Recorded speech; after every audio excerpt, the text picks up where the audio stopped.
Olá, galera! Espero que esteja tudo bem com vocês.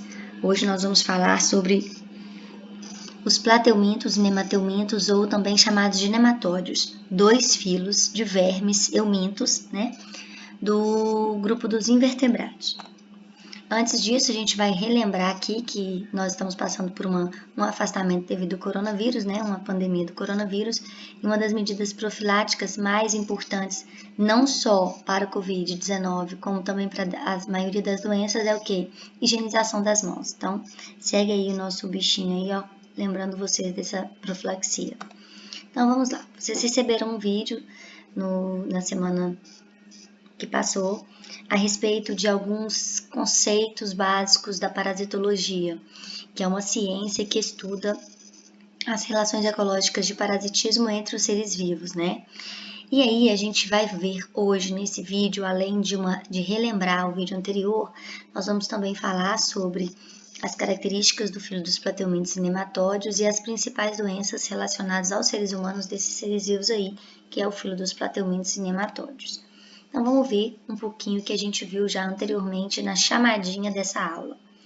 A parasitologia é um ramo da ciência que estuda a relação ecológica do parasitismo. Que relação ecológica do parasitismo é essa?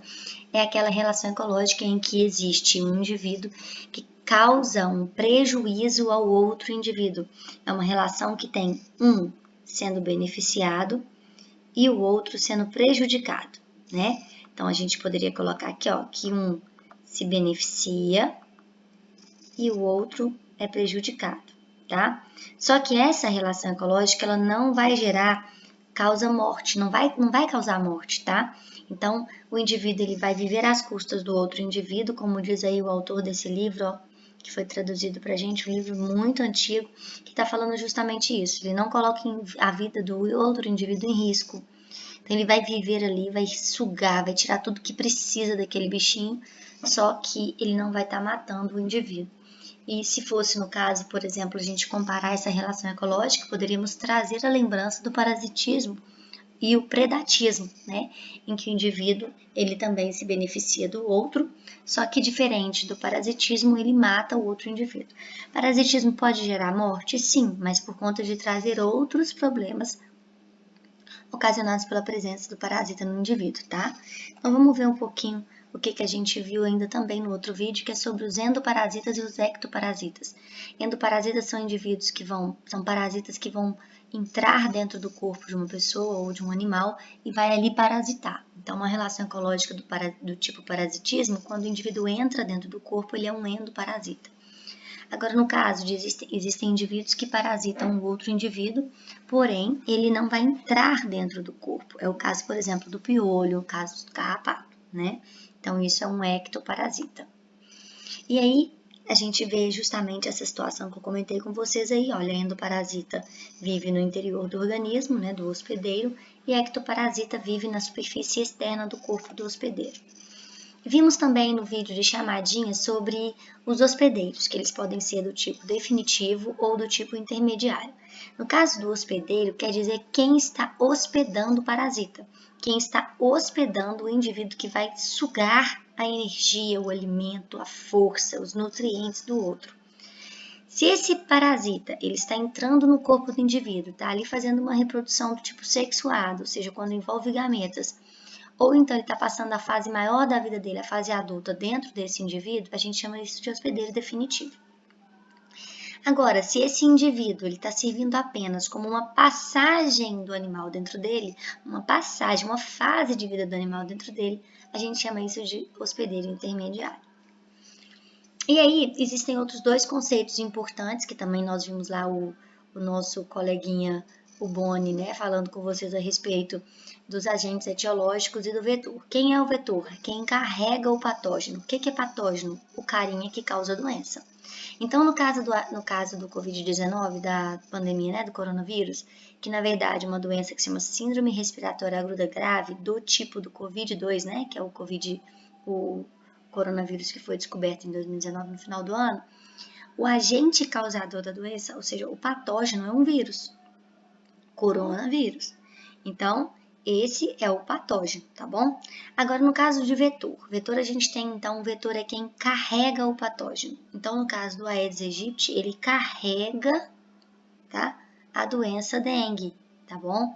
Ele carrega, então, isso é o patógeno. O vetor é quem carrega a doença, tá bom? Então, vamos lá agora para o que a gente precisa saber para hoje.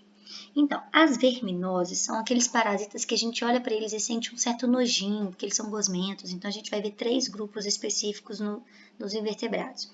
O filo dos anelídeos, o filo dos plateumintos e o filo dos nematódios, ou nemateumintos. Porém, nem todos causam doença, tá? Alguns não vão causar doença. Então, a gente vai ter aquela sensação de nojo, associar esses indivíduos a doenças, mas nem sempre eles causam doença. A palavra verminose ela é aplicada a indivíduos que vão causar alguma forma de doença, tá? E ela está muito relacionada à condição precária de saúde, geralmente a extrema pobreza, né? A falta de higiene, esgoto céu aberto, falta de saneamento básico, né? A questão da higienização das mãos, que a gente tanto fala aí, é uma situação que a gente já conhecia, né, como uma medida profilática para evitar o contágio, a contaminação por doenças. Existem políticas públicas, ou seja, medidas que o governo toma para evitar que essas condições, como a gente vê na foto aí, ó, elas se prevaleçam. Por quê? Porque são formas, acabam sendo formas das pessoas adoecerem mais por essas parasitoses, principalmente as parasitoses intestinais, devido a esgoto a céu aberto, alimento mal lavado, alimento mal cozido, carne com ovinhos, né, de um determinado parasita. Então, isso tudo está relacionado às condições de ou higiene precária ou pobreza extrema, tá? E aí a gente vê 2 indivíduos aí do grupo dos eumintos, no grupo dos vermes parasitas, né? Que a gente vai falar agora um pouquinho sobre eles, que são os plateumintos e os nemateumintos. Os plateumintos, eles têm um corpo geralmente achatado, daí o nome, né, que eles possuem de plateumintos. Plates significa achatado e eumintes, que significa verme. Eles compreendem cerca de 20.000 espécies e vivem principalmente em ambientes aquáticos, como oceanos, rios, lagos, como é o caso dessa planária aí, que é do ambiente aquático. Na verdade, essa é do ambiente terrestre, mas existem planárias do ambiente aquático, tá? Alguns eles têm vida livre, outros parasitam outros animais, especialmente os vertebrados. Eles medem de milímetros até metros de comprimento, como é o caso da tênia, que a gente vai ver que pode chegar a 6, 7 metros. Tem apenas uma abertura que é a boca, ou seja, por não terem ânus, a gente fala que eles têm sistema digestório incompleto. Alguns nem tubo digestório têm e vivem adaptados à vida parasitária mesmo, absorvendo através da pele o alimento que eles precisam sobreviver, né? Alimento que eles precisam para sobreviver. Alguns exemplos de plateumintos que existem, como eu falei agora essa planária, a gente também tem as tênias e os esquistossomos, que a gente vai ver posteriormente que doença que ele causa. As planárias, elas vivem cerca elas medem cerca de 1,5 cm de comprimento, tá? E eles podem ser encontrados em córregos, lagos ou em ambientes úmidos. Locomovem-se com a ajuda de cílios e se alimentam de moluscos, de vermes, de cadáveres e de alguns animais maiores. Elas têm olhos, como se fossem olhos falsos, né, que seriam os ocelos, e o corpo é achatado dorsalmente, como a gente vai ver, que ele é como se fosse uma régua, né, apertadinha. Ou um macarrão de lasanha, né, gente? Bem apertadinho assim. O corpo, então, ele é achatado. As planárias, elas adultas, elas são hermafroditas, ou seja, elas apresentam um sistema genital feminino e masculino, tá? Quando duas planárias elas estão sexualmente ativas, elas podem se encontrar e as duas copularem, as duas ficarem grávidas, tá bom? No caso do indivíduo que a gente vai ver posteriormente, que é a tênia, elas vivem solitárias e a gente vai ver relacionada à reprodução delas também. Os nemateumintos, agora, a gente vai falar deles, que são indivíduos de corpo cilíndrico, como se fosse um lápis. É como você pegar o lápis aí, dar uma olhada no lápis para você ver qual a característica que a gente tem do lápis aí. O lápis, esse desenho cilíndrico do lápis, é uma característica, né, que seria como se fosse o corpo cilíndrico desses animais. Geralmente eles têm a superfície, as extremidades afiladas, tá? No caso dos nemateumintos, O nome, então, significa filamento e euminto, que significa verme. Existem espécies de vida livre, existem espécies de ambiente aquático, de ambiente terrestre, outras são parasitas de plantas, de animais, inclusive dos seres humanos. Ao contrário dos plateumintos, eles têm boca e ânus, então significa que eles têm um sistema digestório completo. E geralmente têm sexos separados e geralmente o macho é menor do que a fêmea, tá? E a extremidade do pontinho do corpo da fêmea tem um ganchinho, tá? A gente vai ver agora, então, algumas diferenças desses indivíduos. Então, o plateuminto tem o corpo achatado, o nemateuminto tem o corpo alongado e cilíndrico. O sistema digestório dos plateumintos é incompleto, porque só tem boca, e o sistema digestório dos nemateumintos é completo. A gente tem exemplos da planária, do esquistossoma e da tênia para os plateumintos e dos nemateumintos da lombriga. Lembrando que a maioria dos plateumintos são hermafroditas, com exceção dos esquistossomos aí no nosso exemplo. E dos nemateumintos, a maioria são sexos separados. E quais são as formas que a gente deve... quais são as medidas que a gente deve tomar para evitar as doenças causadas por verminoses, por parasitoses? Medidas de higiene, de profilaxia contra as doenças seriam medidas de higiene mesmo. Lavar alimentos, lavar as mãos, beber água sempre filtrada, ter higiene com os nossos utensílios, cuidar sempre da família em relação à higiene, sempre vermifugar, aproximadamente 6 em 6 meses, fazer a vermifugação, cortar as unhas, limpar debaixo das unhas, andar sempre calçado, porque tem parasitas como o ancilóstomo que vai entrar a partir dos pés, né? Então é importante ter essas medidas de profilaxia importantíssimas para evitar as parasitoses. Bem, no grupo dos plateumintos a gente tem 3 classes famosas, que é a do cestoda, trematoda e turbilária. Turbilária a gente vai saber que são as planárias, né, que vão viver no ambiente principalmente aquático. A classe cestoda, que está relacionado às tênias, são indivíduos que se caracterizam pela ausência do sistema digestório, tá? E os alimentos são absorvidos pela pele. Todos são parasitas internos. A classe trematoda, a gente vai ver aí, que do Schistossoma mansoni, por exemplo, nesse desenho aí, olha, a fêmea e o macho estão juntos, tá? O macho, ele tem um canal que a gente chama de canal ginecóforo, onde a fêmea fica abrigada dentro dele. E esses indivíduos, eles podem ser endo- ou ectoparasitas. E a turbelária, como eu disse, é a classe das planárias, que tem vida livre. Bem, a reprodução, cada um vai ter um tipo de reprodução específica, mas as tênias, elas geralmente fazem autofecundação. O corpo delas tem os 2 sexos. Então, esse desenho aí, a gente está vendo um proglótide vai soltar cheinho de ovos, mas assim com centenas de ovos. E esses ovos vão parasitar, vão poder parasitar um outro indivíduo, tá? Então, a gente está vendo aí os proglótides, sendo nesse desenho servindo como eliminação de ovos das tênias. E elas têm um sexo só, né? O indivíduo tem os 2 sexos, né? Não precisa de outro indivíduo para se acasalar. No caso das planárias, elas também têm sexo, no mesmo corpo tem os 2 sexos, por isso a gente chama de monóicas. E o desenvolvimento do filhote é um desenvolvimento direto, o indivíduo vira um indivíduo adulto. E elas podem também sofrer fissura ou regeneração. Então, seu pico, uma planária, pode formar novas planárias. E os esquistossomos, como eu disse, têm sexos separados. A fêmea fica dentro do macho, no canal ginecóforo, como eu disse para vocês. E as larvas desse esquistossomo podem ser chamadas de miracídio ou de larva cercária. A gente vai ver um pouquinho sobre isso daqui a pouquinho. Então, no caso dos plateumintos de relevância, vamos falar de 2, a teníase, que pode causar a tênia, que pode causar a teníase, e os ovos dela, que pode causar cisticercose e o esquistossoma. Vamos então ver um pouquinho da teníase. A teníase é também chamada de solitária, muita gente fala que tem solitária na cabeça, não existe, não tem como ter esse verme gigantesco na cabeça não, tá, gente? No caso, é uma expressão errada, popularmente errada, tá? Na verdade, o que acontece quando a pessoa fala que está com solitária na cabeça são ovos de um parasita desse aí, no sistema nervoso, tá? Existem dois tipos, que é a tênia solium e a tênia saginata. A tênia solium é a do porco e a tênia saginata é a do boi, tá? Então, a gente vai ver aí esses dois indivíduos, esses dois exemplos de indivíduos aí, ó, que são os causadores da popular teníase, tá? A saginata, então, como eu disse, ela parasita o boi e o ser humano. E a tênia solium parasita o porco e o ser humano, tá?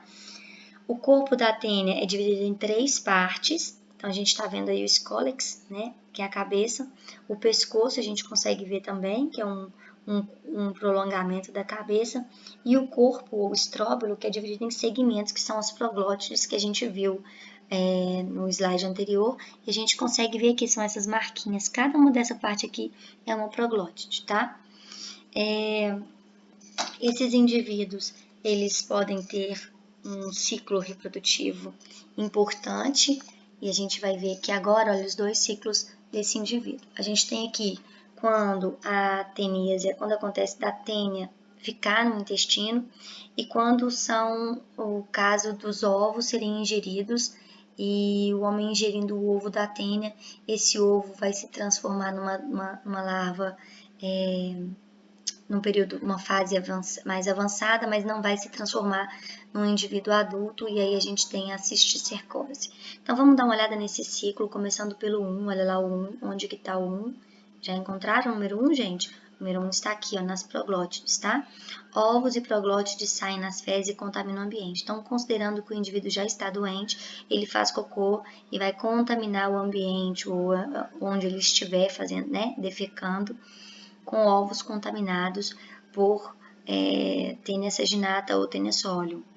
E aí, os animais acabam que, por estarem pastando naquele ambiente, eles acabam se contaminando com essas fezes, né, que está no solo, e eles vão comer, né, esse parasita sem perceber, e esse parasita vai eclodir no intestino e vai espalhar pelo organismo desse indivíduo, infectando os músculos desse indivíduo.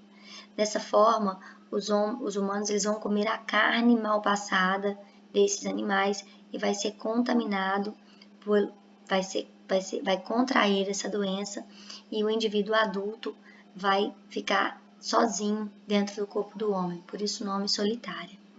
No caso da cisticercose, o homem vai comer a larva numa fase anterior, tá? Vai comer o ovo misturada na carne, mas numa fase anterior, e por isso pode acontecer de o indivíduo se contaminar, causando a cisticercose. Então vamos ver. No caso da cisticercose, vamos só resumir. Ela é uma doença causada pela ingestão de ovos, né? Nesse caso, ocorre no corpo do humano, aquilo que geralmente se verifica no porco ou no boi. Os embriões penetram na corrente sanguínea e podem se alojar em órgãos como, por exemplo, o pulmão, cérebro, músculo, onde vai formar os cisticercos. No cérebro, essas larvas elas podem provocar dores de cabeça, convulsão, alteração visual e até morte. Hoje em dia já existe uma cirurgia que coloca um dreno para poder tirar esse líquido que acaba que esses ovos, né, essa larva causa, tá? Então já é necessário, já tem uma cirurgia e medicamentos para fazer, para destruir os cisticercos. No caso da teníase, uma pessoa que tem a tênia, como a gente viu aqui no nosso primeiro desenho, ela vai defecar fezes com parasita. Se essas fezes elas forem lançadas no solo, ou se elas contaminarem a água ou um alimento que o porco e o boi ingerem, então esses ovos eles podem se romper, liberar embriões. Esses embriões eles atravessam o tubo digestório, caem na corrente sanguínea, depois eles vão se transformar em larvas, vão formar cisticercos, e depois eles vão virar um indivíduo adulto. E essa tênia no intestino humano, ela provoca a doença chamada teníase, tá? E os sintomas da teníase podem ser insônia, irritabilidade, diarreia, cólica, náusea. No caso da esquistossomose, que também é chamada de barriga d'água, o contágio se dá pela larva cercária que entra no corpo humano, tá? Isso devido ao quê? Devido a uma fase de vida da larva miracídio que vai acontecer dentro de um caramujo, que é o caramujo Bionfalaria, tá? O Schistosoma mansoni, que causa a esquistossomose, ele é hermafrodita, né? A tênia, ela é hermafrodita. No caso dos esquistossomos, eles têm sexos separados. Então, por isso esse desenho aí, ó, com 2 indivíduos nessa mesma imagem. As formas da gente prevenir essa doença exigir das autoridades, do governo, né, que a gente tenha saneamento básico, não entrar em águas que tenham caramujos, que sejam, né, hospedeiros do agente etiológico, né, do esquistossomo, construir fossas e redes de esgoto, combater o caramujo hospedeiro e tratar os doentes, tá, gente? Sempre tem que ter a medida do tratamento de doentes. É importante a gente lembrar que a presença de vermes, de uma grande quantidade de ovos nas veias do indivíduo que está parasitado, ou seja, nos seres humanos, pode causar o aumento do abdômen devido ao crescimento desproporcional do fígado e do baço. Então, por isso que a gente vê nessa imagem aí, ó, o menino com esplenomegalia e hepatomegalia. Ele tá com tudo grande demais, que a gente chama de barriga d'água, que é justamente por conta dessa quantidade de ovos nas veias, que vai fazer com que acumule um volume grande de substâncias no abdômen, tá? Além desse sintoma de aumento do volume do abdômen, também podem ocorrer dores abdominais, cólicas, náuseas, inflamação do fígado, enfraquecimento do organismo. Existem algumas pesquisas tratando fazendo o controle do caramujo Bionfalaria com um peixe que chama tambaqui, tá bom? Lembrando, não se esqueçam, olha, esses indivíduos que a gente viu no ciclo, vamos dar uma olhadinha no desenho menorzinho aqui do nosso vídeo. O ovinho, ele tem um chifrinho, tá vendo? Esse ovinho aí, ele vai se desenvolver, vai virar uma larvinha que a gente chama de miracídio, que ela é toda ciliada. Essa larvinha, ela vai entrar dentro do corpo do caramujo, vai passar de fase dentro do corpo do caramujo. Por isso que o caramujo é chamado de hospedeiro intermediário.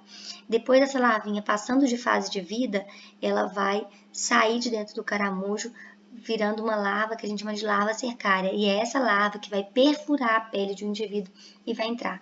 Professora, coça? Coça, mas é uma coceira tão imperceptível que a gente simplesmente coça, é instantâneo e ela acaba entrando, não resolvemos nada em coçar ou não coçar, tá? Então, lembrando aqui do ciclo reprodutivo do esquistossomo, ele vai viver nas veias que ligam o intestino ao fígado dos seres humanos. Então, a fêmea ela vai pôr seus ovos na veia do intestino de uma pessoa doente. Esses ovos vão atravessar as paredes das veias e do intestino e serão eliminados juntamente com as fezes. Os ovos eles podem alcançar a água de um lago ou de uma represa e originar larvas ciliadas que a gente chama de miracídios. Essas larvas podem penetrar no corpo de um caramujo do gênero Bionfalaria e ali elas vão originar milhares de larvas com caudas que a gente chama de cercárias. Depois disso, elas saem do caramujo e passam novamente para a água. E aí as cercárias penetram na pele humana, atingindo de novo a corrente sanguínea de um novo indivíduo e finalmente as veias que ligam o intestino ao fígado. E aí onde elas se desenvolvem, viram indivíduo adulto e recomeçam o ciclo. Então é assim o ciclo de contaminação, tá bom? Bem, falamos aí sobre duas grandes classes de plateumintos e agora a gente vai falar um pouquinho dos nematódios de grande relevância, que a gente conhece dois com muita relevância, que é o Ascaris lumbricoides e o Necator americanus ou Ancylostoma duodenale, que a gente vai falar agora. No caso da lombriga, que é o Ascaris lumbricoides, elas possuem dimorfismo sexual, ou seja, as fêmeas e machos são diferentes. Dá o macho aí, olha só, lembra do gancho que eu falei? Ele tem um ganchinho na ponta do corpo dele, ele é bem menor do que a fêmea. Tem fêmeas que podem chegar até 40 centímetros, tá? Enquanto os machos não passam de 25 centímetros. A fecundação desses indivíduos é interna e é importante a gente lembrar que eles têm dimorfismo sexual, ou seja, são diferentes uns dos outros. A forma de contágio dessa doença é oral fecal, ou seja, você comendo um alimento contaminado com os ovos deste parasita. Então, vamos lembrar, no caso do Ascaris lumbricoides, que é o verme que parasita, né, o corpo de uma pessoa, a pessoa vai defecar as fezes contaminadas. Essas fezes pode contaminar a água e o solo e o alimento.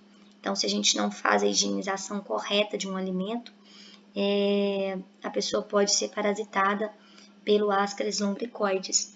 E eles podem viver no início com quantidades de 4 a 10 lombrigas, né, parasitas em cada corpo. Mas pode acontecer deles causarem até obstrução intestinal, ter centenas e centenas deles, tá? As lombrigas, elas vão se alimentar de substâncias nutritivas que elas encontram no intestino. Então, elas são indivíduos que vão ficar fecundados, vão liberar milhares de ovos, esses ovos serão eliminados nas fezes, podem contaminar a água, os alimentos. Então, quando eu como um alimento que não foi bem higienizado, a água está contaminada, esses ovos alcançam o meu intestino, onde eles rompem, viram lava, passa uma fase no meu corpo que eles vão ficar migrando. A gente vai engolir novamente por conta da migração, eles sobem para o canal da garganta mesmo. Algumas vezes eles até saem, tá, gente? Pelas aberturas de nariz, boca, olho. Tá? Tem fotos na internet aí que eu não quis colocar porque eu não sabia se vocês aguentariam ver, mas é importante que depois vocês pesquisem aí. Quando a infestação de Ascaris está muito grande, esses parasitas podem até sair quando eles estão passando de fase. E aí, quando esse parasita ele sobe para faringe, para laringe, o ser humano geralmente ele dá aquela pigarreada. Não significa que todo mundo que pigarreia, gente, tá com Ascaris, tá? Mas na fase de vida desse indivíduo, a gente sente até esse incômodo, tá? Do indivíduo, a pessoa vai sentir o incômodo mesmo e vai deglutir, vai engolir novamente esse verme, e isso vai fazer com que esse indivíduo ele chegue ao intestino onde ele precisa viver e onde ele precisa desenvolver e fazer o ciclo novamente. E aí a pessoa infestada elimina novamente fezes contaminadas com ovos, essas fezes contaminam o alimento, a pessoa que não faz a higienização correta dos alimentos e das mãos se contamina por esse parasita se desenvolve dentro do corpo, passa por fases de migração dentro do organismo e reinfesta. Então é um processo gigantesco aí que a gente precisa tomar bastante cuidado em relação a esse parasita.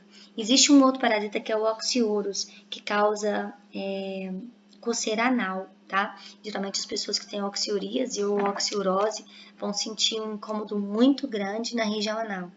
E as filárias também, que é um outro exemplo de verme que vai se alojar nos vasos linfáticos, que vai causar uma doença que a gente também tem um nome conhecido dela como elefantíase, que faz com que alguns órgãos, alguns membros fiquem bem inchados. E agora vamos falar do amarelão, que é a doença do Jeca Tatu, né? A doença que a gente viu um autor específico falar dela em livros, né? E é importante que vocês depois deem uma olhada quem era o Jeca Tatu, tá? Na história do nosso querido e amado Monteiro Lobato, tá?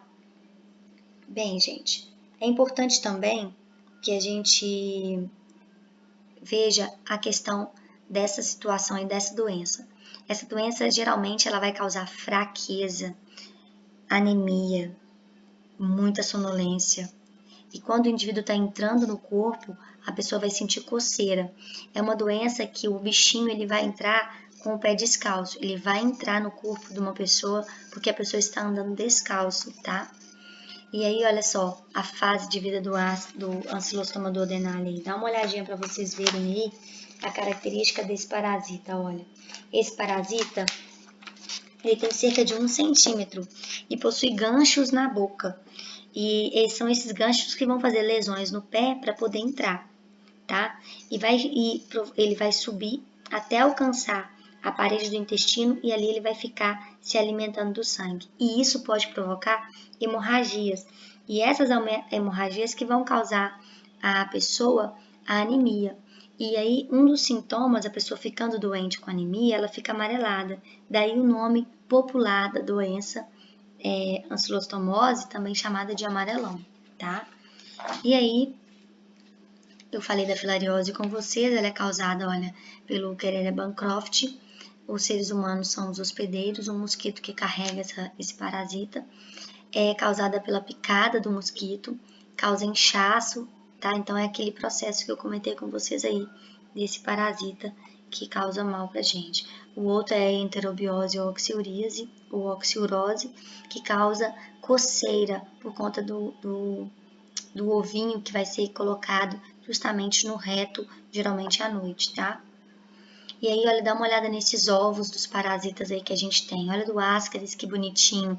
É essa aqui, tá, gente? Do Ascaris é essa aqui, olha, a membrana dela é mamilonada. É uma membrana que parece de florzinha.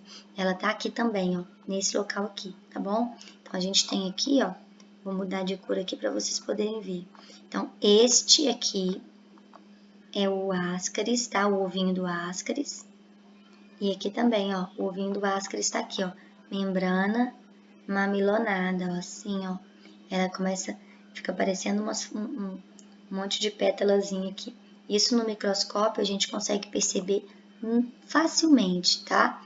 Quem faz curso de análise clínica, o próprio biólogo, o biomédico, a gente consegue enxergar isso no microscópio. E a gente conta os ovinhos e coloca no exame para o médico identificar que a pessoa tá mesmo com Ascaris lumbricoides. No caso aqui, a gente tem também o Tricúria que também causa, tá? Uma doença. E ele tem um desenho bonitinho, olha, dá uma olhada que ele tem essa pontinha amarelinha, olha que legal, olha, essa pontinha amarelinha não, essa pontinha que eu estou pintando de amarelo aqui, ó, é bem característica. Quando a gente olha no microscópio também, a gente consegue ver essa característica, esse desenho bem importante aí do Trichuris. Então, a gente olha no microscópio, identifica o ovinho e sabe que parasita está causando a doença, tá? No caso dos ancilostomídeos, o ancilostoma duodenale, olha só, que ele tem uma membrana diferente dos demais, ó, dá uma olhada aqui para vocês verem, ó, uma membrana lisa e por dentro que existe um mamilonado de novo, tá vendo? Mas é diferente do Ascaris lumbricoides, completamente diferente, né? Esse aqui, ó, é completamente diferente desse aqui, né? A gente tem também, olha, esse aqui que é o do Schistosoma mansoni, olha, do esquistossomo. Olha aqui que ele tem um fiapinho, um chifrinho aqui, tá vendo?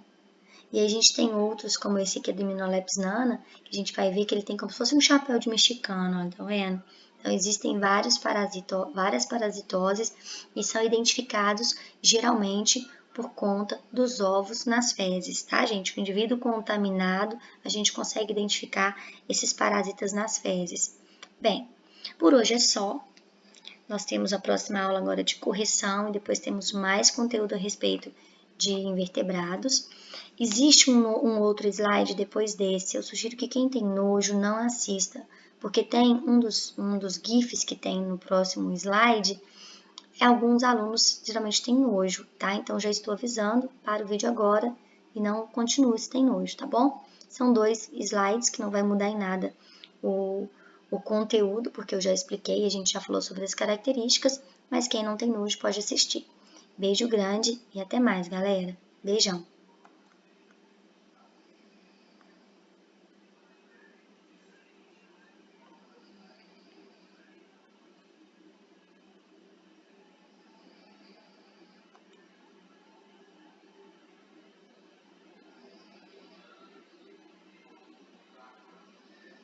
Isso aí, gente, é o intestino sendo desobstruído. Olha a quantidade de ascaris que tem.